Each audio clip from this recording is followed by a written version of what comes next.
পাহাড়ি আল্লাহর হাতে নসিবের ফের বলো কে পারে খণ্ডাতে, কে পারে খণ্ডাতে।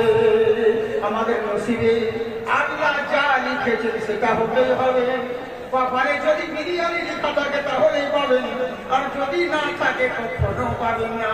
পাবেন কি বলেন? খাইরিহি ওয়া শাররিহি মিনাল্লাহি তাআলা ওয়াল বাসি বাদাল মাউত। আমি ঈমান এনেছি আমার ভালো মন্দ যা কিছু হয় সবই আমার তাকদীরের উপরে। আমার নসিবে যদি ভালাই লেখা থাকে কেউ খারাপ করতে পারবে না। আমার নসিবে যদি খারাপ লেখা থাকে কেউ কোনোদিন ভালো করতে পারবে না। চিন্তা করুন মুসলমান, তাই তো আমার সাহাবারা চিন্তা করুন তিনাদের কেমন ঈমান ছিল, কেমন মুসলমান ছিলেন। সাহাবা আমার বলতে আছেন ওনার ঘরে অসুস্থ ছেলে রয়েছে, সন্তান রয়েছে, অসুস্থ পড়ে আছে। আল্লাহর নবীর কাছে চলে গেলেন, ইয়া রাসূলুল্লাহ, নবী গো দাকা আবিয়া উম্মি, আপনার পদতলে আমার পিতা মাতা কুরবান হয়ে যায়। হুজুর গো, বলে কি হয়েছে বলো? বহু রকম বহু ডাক্তারের কাছে গেলাম, আমার ছেলে সুস্থ হচ্ছে না, কিছু একটা ব্যবস্থা করুন। তখন আমার নবী বলছেন, শোনো, তোমার ছেলে যদি মরে যায় তাহলে জানবে এতেও ভালাই আছে, আর তোমার ছেলে যদি সুস্থ হয়ে যায় এতেও মনে করবে এতেও ভালাই রয়েছে।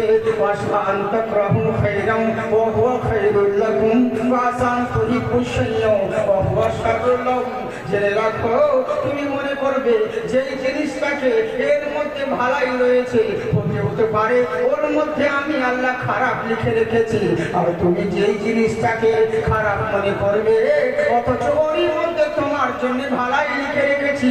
ওয়ান্তুম লা তা'লামুন, আমি আল্লাহ যেটা জানি সেটা তোমরা কেউ জানো না।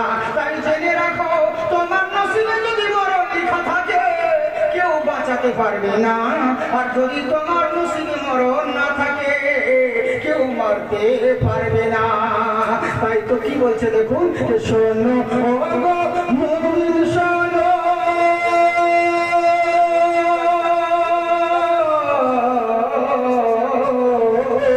শোনো ও গো মুমিন শোনো, কেমন তারা মুসলমান নবীর মহব্বতে তারা দিয়ে দিল আপন প্রাণ। সুবহানাল্লাহ বলেন, শোনো ও গো মুমিন শোনো, কেমন তারা মুসলমান নবীর মহব্বতে তারা দিয়ে দিল আপন প্রাণ। কেন জানেন? বলে যা হয় হোক না এই দুনিয়াতে ওরে এর প্রতিফল পাবো রোজ হাসরেতে।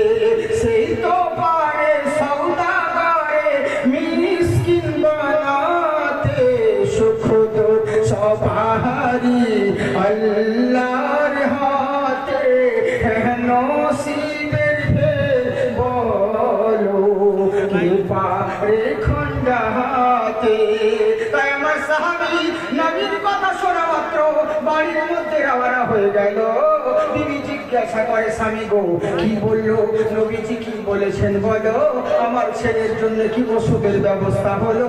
তখন সাহাবী আমার কান্না করে আর বলে, বিবি তুমি দুঃখ করবে না, তুমি টেনশন করবে না, আমার ছেলে যদি বেঁচে যায় জানতে হবে আমার জন্য ভালাই রয়েছে।